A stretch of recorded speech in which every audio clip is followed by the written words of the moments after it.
উদয়পুর রমেশ চৌমুহনীতে অবস্থিত রবীন্দ্র পরিষদ পরিচালিত পাঠভবন বিদ্যালয়ের ২৪তম বর্ষপূর্তি অনুষ্ঠান অনুষ্ঠিত হয় শুক্রবার। সকালবেলায় বিদ্যালয় প্রাঙ্গণ থেকে একটি র্যালি বের হয়। র্যালিতে বিদ্যালয়ের বর্তমান ছাত্রছাত্রী, শিক্ষক শিক্ষিকারা সহ প্রাক্তন ছাত্রছাত্রীরা র্যালিতে অংশগ্রহণ করে। র্যালিটি জগন্নাথ দিঘির চারপাশ ঘুরে আবার বিদ্যালয় প্রাঙ্গণে গিয়ে শেষ হয়। সন্ধ্যায় সাংস্কৃতিক অনুষ্ঠানের আয়োজন। পাঠভবনের ২৪তম বর্ষপূর্তি অনুষ্ঠান ছিল চোখে পড়ার মতো। নমস্কার, শুভ সকাল।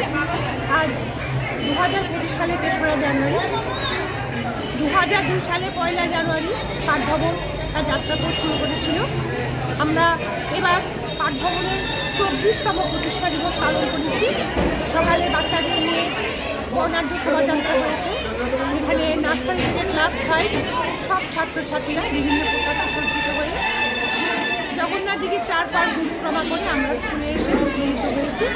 আমাদের সন্ধ্যায় আজকে রয়েছে মনোজ্ঞ সাংস্কৃতিক অনুষ্ঠান। আমাদের এই অনুষ্ঠানে পাঠভবনে যারা প্রাক্তনী তারাও মিছিলে হেঁটেছে।